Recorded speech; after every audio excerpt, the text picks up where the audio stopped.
বিশ্বকাপ খেলতে দেশের মাটি ছাড়ছে ইরান ফুটবল দল।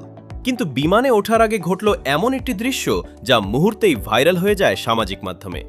একজন, দুজন নয়, দলের প্রতিটি খেলোয়াড় সারিবদ্ধভাবে এগিয়ে আসছেন, সামনে রাখা পবিত্র কোরআন শরীফে চুমু দিচ্ছেন, তারপর নিজের ব্যাগ নিয়ে বিমানের দিকে এগিয়ে যাচ্ছেন।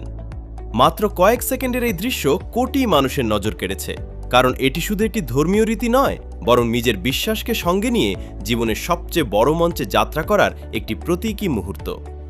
বর্তমানে বিশ্বকাপকে ঘিরে ইরান দলকে নিয়ে ব্যাপক আলোচনা চলছে। নানা রাজনৈতিক উত্তেজনা ও আন্তর্জাতিক পরিস্থিতির মধ্যেও তারা মাঠে নিজেদের সেরাটা দিতে প্রস্তুত। আর ঠিক এমন সময় কোরআন চুম্বন করে যাত্রা শুরু করার ভিডিওটি সামাজিক মাধ্যমে ছড়িয়ে পড়তেই হাজার হাজার মানুষ মন্তব্য করতে শুরু করেন।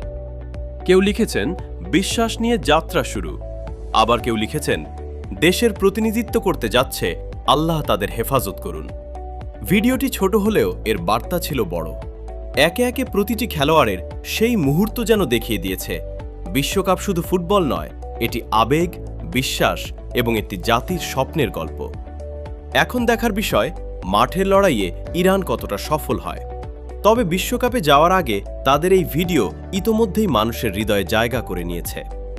একদিকে যুদ্ধের আশঙ্কা, অন্যদিকে বিশ্বকাপের স্বপ্ন, চারপাশে অনিশ্চয়তা, উদ্বেগ আর উত্তেজনা। ঠিক এমন এক সময় বিশ্বকাপ খেলতে দেশের মাটি ছাড়ল ইরানের জাতীয় ফুটবল দল।